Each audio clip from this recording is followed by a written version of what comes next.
Wala nang edit-edit, ito ang kwento.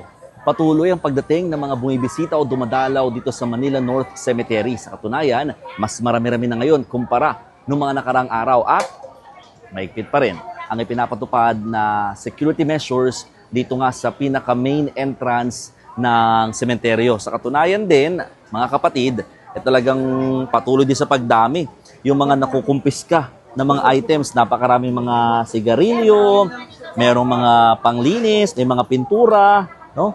At meron ding mga ano ba ito? Parang may mga pabangupat saka mga alcohol. Bakit pati mga alcohol, ma'am, kinumpiska ninyo? Kasi yun po ang utos sa amin po, sir. Kasi kapag sinindihan po yan, Baka lumiyab. Opo, O baka lumiyab kasi daw eh. No? Pero bakit may mga number? kukunin po nila yan, sir. Pwedeng balikan. Opo, sir, ito So na pwedeng po. balikan pala yung mga items nila kung Opo. sakasakali. Pero meron kayong hindi pinayagan kanina na may dalang alagang hayop.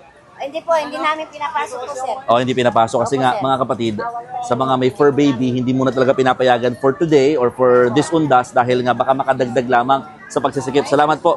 So, ilan yan sa mga bawal, no? May mga doon sa part na yon, nandun pa may mga gunting, meron pa mga spatula. Kasi again, mga kapatid, bawal ho ang paglilinis na ngayon ng mga puntod o ng mga nicho matapos ngang pagbigyan yan nitong mga nakaraang araw. Ngayon talagang basically, purely ano lang talaga,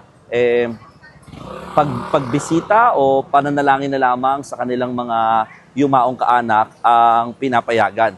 At dahil nga marami-rami na, no, yung mga bumibisita, mas marami rin puwersa ng kapulisan ang nandito na sa area. And as of today, hindi ko lang kung kita pero almost ano na ho, no, more than 20,000 na ang estimate na crowd ng Philippine National Police na bumibisita o dumadalaw dito nga sa sementeryo. Ang bilis lumaki, no? Kanina nasa 7,000 lamang pero as of 11 a.m.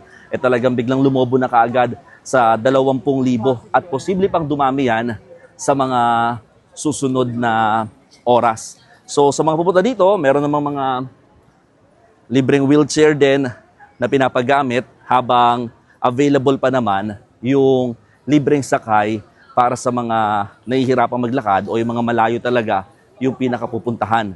Ang problema, dun sa mga pupunta at nais maka-avail ng libreng sakay, medyo mahaba-haba lang din yung kanilang kailangan lakarin, no? Kasi nga, or kailangan nilang tiisin kasi medyo mahaba na rin yung pila, mga kapatid, no?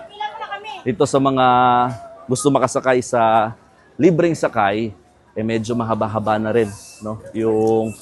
Yung pila nila as of this moment. Pero, yan.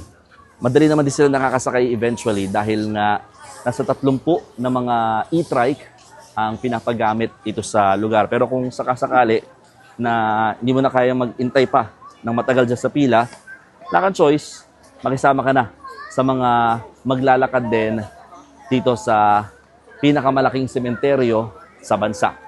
O paano? Ako po si Mon Gualvez ng News 5 at yan ang aking istorya ngayong araw.